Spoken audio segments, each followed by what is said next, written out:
నమస్తే, welcome to whistle. నేను భారత పౌరురాలినేనా? వినడానికి ఇది చాలా సాధారణమైన ప్రశ్నలా అనిపిస్తుంది. కానీ ఈరోజు భారతదేశంలో ఈ ప్రశ్నకు సమాధానం చెప్పడం అంత సులభం కాదు. మీ దగ్గర ఆధార్ ఉంది, పాన్ ఉంది, ఓటర్ ఐడి ఉంది, పాస్పోర్ట్ కూడా ఉంది.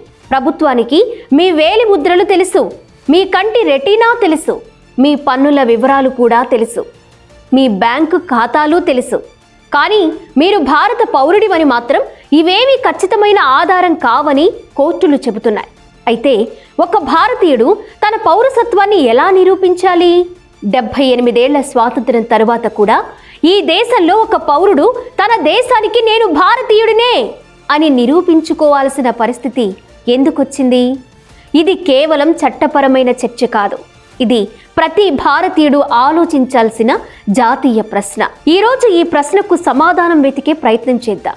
భారతదేశం ప్రపంచంలోనే అతిపెద్ద ప్రజాస్వామ్యం, ప్రపంచంలోనే అతిపెద్ద డిజిటల్ ఎకానమీ, ప్రపంచంలోనే అతిపెద్ద బయోమెట్రిక్ డేటాబేస్. కానీ ప్రపంచంలోనే తన పౌరుడు ఎవరో చెప్పలేని దేశంగా మారుతుందా? ఇదే ఈరోజు దేశం ముందున్న అత్యంత పెద్ద ప్రశ్న. మీ జేబులో ఆధార్ ఉంది, పాన్ ఉంది, ఓటర్ ఐడి ఉంది, రేషన్ కార్డు ఉంది, పాస్పోర్ట్ కూడా ఉంది.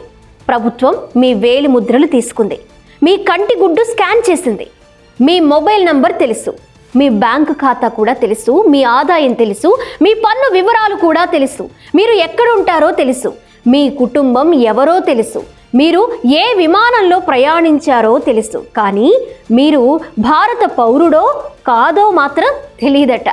ఇది జోక్ కాదు, ఇది మన దేశంలో జరుగుతున్న వాస్తవం.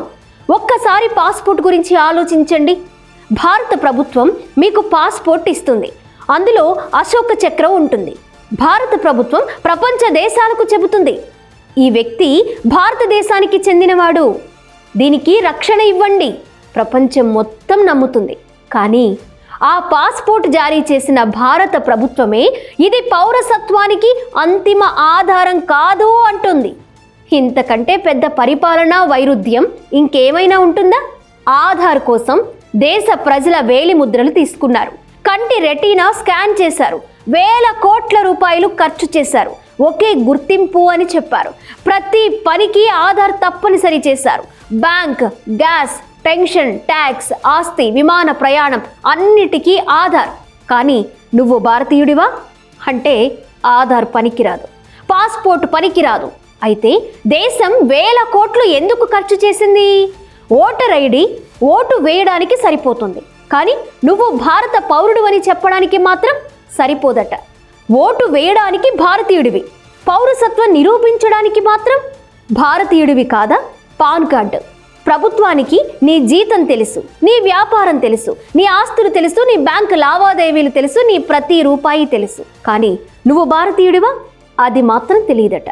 అసలు ప్రభుత్వం చెప్పాల్సింది ఒక్కటే, భారత పౌరుడని నిరూపించే ఒకే ఒక్క పత్రం ఏది ఉంటే ప్రతి భారతీయుడికి ఎందుకు ఇవ్వలేదు? లేకపోతే 78 సంవత్సరాలుగా ఎందుకు ఇవ్వలేదు? ఈ దేశంలో కోట్లాది మంది గ్రామాల్లో పుట్టారు, వాళ్లకు జనన ధృవీకరణ పత్రాలు లేవు. తల్లిదండ్రుల పత్రాలు కాలగర్భంలో కలిసిపోయాయి, వరదల్లో పోయాయి, అగ్ని ప్రమాదాల్లో కాలిపోయాయి, పేదరికంలో భద్రపరుచుకోలేకపోయారు. అంటే వాళ్ళు భారతీయులు కారా? దేశం కోసం యుద్ధం చేసిన సైనికుడు, 40 సంవత్సరాలు పన్ను చెల్లించిన ఉద్యోగి, 50 సంవత్సరాలు ఓటు వేసిన రైతు, చివరికి నీ పౌరసత్వం నిరూపించు అని అడిగితే అది చట్టం కాదు, అది పరిపాలనా దౌర్భాగ్యం. ఒక మరణ ధృవీకరణ పత్రం, చనిపోయి ఉండొచ్చు అని రాస్తే అంగీకరిస్తామా? జనన ధృవీకరణ పత్రం, పుట్టి ఉండొచ్చు అంటే ఒప్పుకుంటామా? డ్రైవింగ్ లైసెన్స్, డ్రైవ్ చేయగలడో లేదో తెలీదు అంటే నవ్వుకుంటాం.